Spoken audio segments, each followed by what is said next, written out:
ஸ்ரீமதே ராமானுஜாய நமக. தினம் ஒரு திவ்ய பிரபந்தம் தொடரிலே இன்றைக்கு 2039வது பகுதி.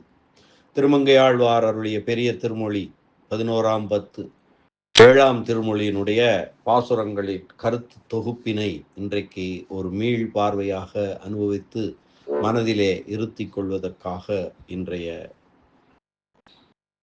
அனுபவம்.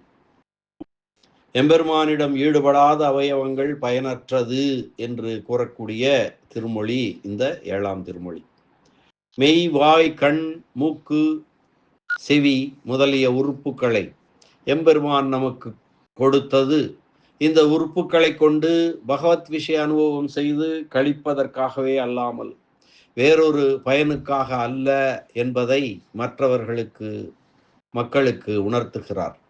அப்படி செய்யாதவர்களின் அவயவங்கள், எம்பெருமானிடம் ஈடுபடாதவர்களின் அவயவங்கள், உறுப்புகளே அல்ல என்கிறார் இந்த திருமொழியில.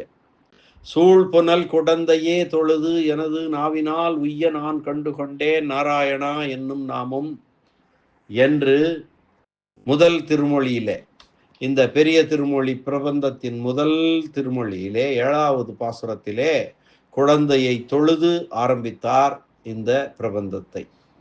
அதனையே இதற்கு முந்தைய இந்த திருமொழிக்கு முந்தைய திருமொழி, அதாவது 11ஆம் பத்து 6ஆம் திருமொழியின் 9வது பாசுரத்திலும் அதையே சொன்னார். தன் குடந்தை நகர் பாடி ஆடீர்களே என்று உபதேசித்து முடித்தார்.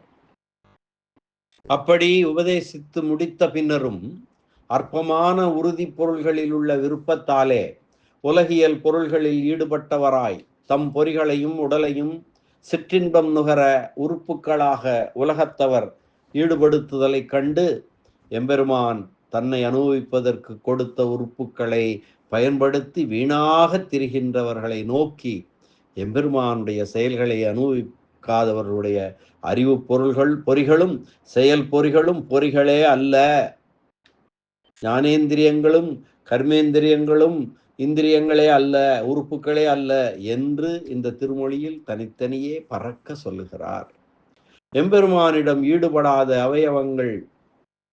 அவயவங்கள் பயனற்றன என்று எல்லா பாசுரங்களிலும் சொல்லுகிறார்.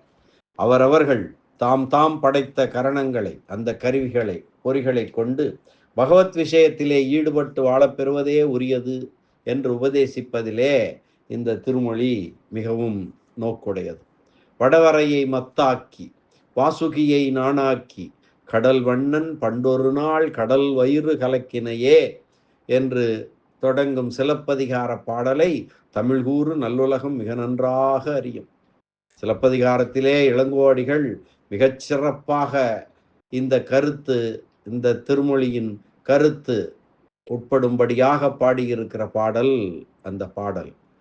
வடவரையை மத்தாக்கி வாசுகியை நாணாக்கி கடல் வண்ணன் பண்டொரு நாள் கடல் வயிறு கலக்கினையே என்று வரும். அதிலே கண்களை காணாத கண்ணென்ன கண்ணே, அவன் புகழை கேட்காத செவியன்ன செவியே என்று இதை விரிவாக நாம் இந்த திருமொழியின் முன்னுரையிலே பார்த்திருக்கிறோம். இந்த பாடல் டாக்டர் MS சுப்புலட்சுமி அவர்களால் பாடப்பெற்று மிகவும் பிரபலமடைந்த ஒரு பாடல்.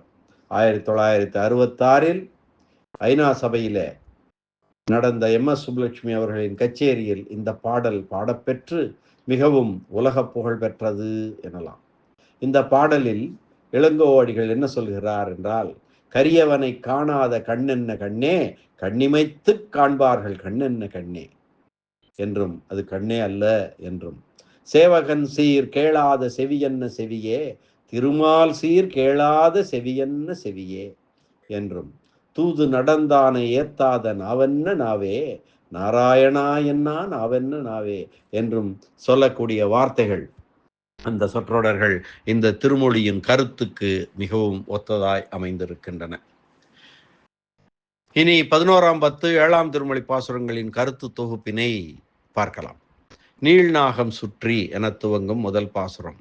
நீண்ட வாசுகி என்னும் நாகத்தை கயிறாகச் சுற்றி பெரிய மந்திரமலையை மத்தாக நாட்டி ஆழமான பார்க்கடலை இது நமக்கு படுக்கை அல்லவா என்று கருதாமல் கடைந்து அமுதத்தை எடுத்து அதனை தேவருக்கு தந்து அதனால் திருவுள்ளம் உகந்த எம்பெருமானும் விரும்பி அணிந்த மாலைகளை அணிந்த விரும்பி பூண்ட மாலைகளை அணிந்த திருமார்வை உடையவனும் பெரிய திருவடியை ஏறி செலுத்துகின்ற பொன்மலை போன்றவனுமான எம்பெருமானை சேவிக்க பெறாதவர்களுடைய கண்களானவை ஒரு நாளும் பயனுடைய கண்களே அல்ல.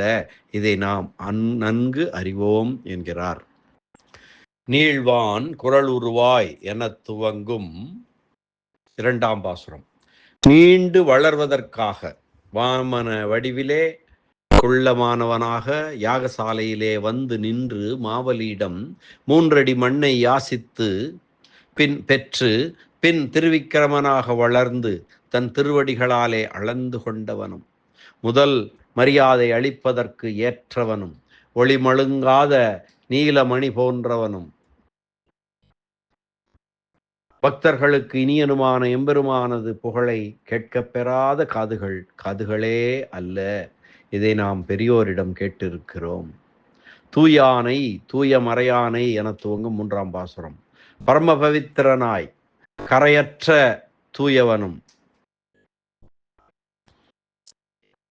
தூய்மையான மறைகளால் வேதங்களால் போற்றப்படுபவனும் அழகிய திருவாலிப்பதியில் உகந்து எழுந்தருளி இருப்பவனும் தம்மிடம் மனம் பொருந்தாதவளான பூதனையின் உயிரை உறிஞ்சி உண்டுவிட்டு அந்த நஞ்சுக்கு மாற்றாக தாயின் முலைப்பால் அமுதை உண்ட வாயை உடையவனுமான திருமாலை வணங்கி அந்த பெருமானின் பெருமையை பேசாதவர்களின் பேச்சுக்கள் ஒரு நாளும் பேச்சுக்கள் அல்ல, பொருளற்ற வெறும் வெற்றொலியே என்கிறார்.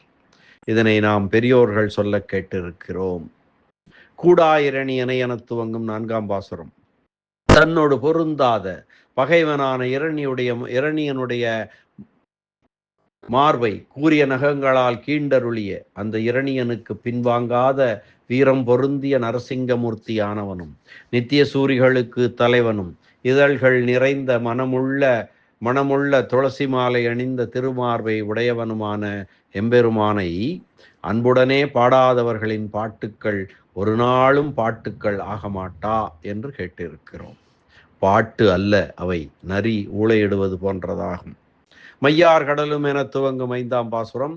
கருமை பொருந்திய கடலையும் நீல மணிமயமான மலையையும் காளமேகத்தையும் பறிக்க வேண்டும் என்று விரும்பத்தக்க நீலோற்பலத்தையும் காயாம்பூவையும் ஒத்த கருத்த திருமேனியை உடையவனும் திருமெய்ய மலையிலே கோயில் கொண்டிருப்பவனும் சங்கேந்தும் திருக்கையை உடையவனுமான பெருமானை வணங்காத கைகளானவை கைகளே அல்ல, அவை தாம் பிறந்ததன் பயனை இழந்த வெற்றுறுப்புக்களே ஆம்.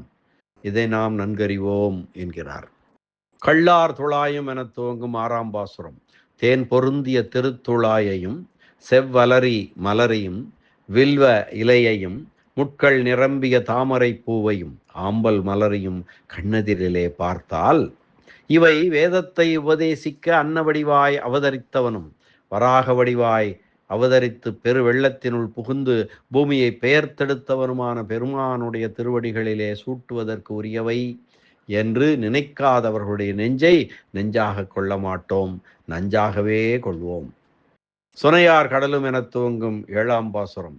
ஒலிக்கும் கடலையும் கருவிளை பூவையும் காயாம்பூவையும் ஒத்த நிறத்தை உடைய எம்பெருமானை அன்போடும் ஆற்றாமையோடும் குளங்களில் நிறைந்து உள்ள பூக்களை கொண்டு வந்து அவன் திருவடிகளில் சமர்ப்பித்து அவனுக்கு அடியார்களாக தொண்டராக இருந்து எப்போதும் நினைக்க பெறாதவர்களின் நெஞ்சானது ஒரு நாளும் உண்மை நெஞ்சு ஆக மாட்டாது. இதனை நாம் அறிவோம். அத்தகைய போலி நெஞ்சத்தை பலரிடமும் காண்கின்றோம். என்னே ஒரு பாவம் இது. அடுத்து 8ஆம் பாசுரம். வெறியார் கருங்கூந்தல் என துவங்குகிறது. நறுமணம் கமலும் கரிய கூந்தலை உடைய இடைக்குல பெண்களால் சேமித்து வைக்கப்பட்டதாய் உரிகளிலே உள்ள மனம் மிக்கதான வெண்ணையை தான் விரும்பி அமுது செய்த சிறியவனும் சிவந்த திருக்கண்களை உடையவனுமான எம்பெருமானை எப்பொழுதும் சிறப்பான பரம்பொருள் என்று நெஞ்சாலும் நினைத்தறியாத அறிவுகேடர்கள் எக்காலத்தும் எப்போதும் அறிவில்லாதவர்களே ஆவார் என்பதை அறிவோம். அடுத்து 9ஆம் பாசுரம். தேனோடு வண்டாலும் என துவங்கும் 9ஆம் பாசுரம். வண்டுகளானவை வாயில் தேனோடு ஆரவாரிக்கின்ற திருமாலிருஞ்சோலைமலையை தனக்கு இருப்பிடமாக அமைத்து கொண்டவனும், முன்பொரு காலத்தில் கண்ணனாய் அவதரித்த போது அகன்ற குவளை மலர் போன்ற கண்களை உடையவளான நப்பின்னை பிராட்டியை மணற்பதற்காக 7 எருதுகளை வலியடக்கிய எம்பெருமானுக்கு அடிமைப்பட்டவர்கள் தவிர மற்றையோர் மனிதரே அல்லர் என்று என் நெஞ்சிலே உறுதியாக நாட்டினேன் என்று அறுதியிட்டு உறுதியாக கூறுகிறார் ஆழ்வார். மெய் நின்ற பாவம் அகல என துவங்கும் 10ஆம் பாசுரம். இந்த உலகத்திலே அனுபவித்தே தீர வேண்டி நின்ற பாவங்கள் நீங்குவதற்காக திருவாளியை உடையவனான திருமகள் நாதனுடைய அனைவரையும் தன்னிடம் சேர்த்து கொள்ள வல்ல திருவடிகளை தலைமேல் சூடுபவராய் கையில் வேலை ஏந்தி நிற்பவரான திருமங்கையாழ்வார் அருளி செய்த சொல் மாலை ஆகிய இந்த 10 பாசுரங்களையும் வாயார பாடி ஆடுங்கள் என்று சொல்லி இந்த திருமொழியை நிறைவு செய்கிறார் திருமங்கையாழ்வார். இந்த அளவிலே பெரிய திருமொழி 11ஆம் பத்து 7ஆம் திருமொழி பாசுர உரை விவரணம் நிறைவு பெறுகிறது. எல்லாம் வல்ல இறைவன் எம்பெருமான் திருவடிகளே, நாராயணன் திருவடிகளே சரணம்.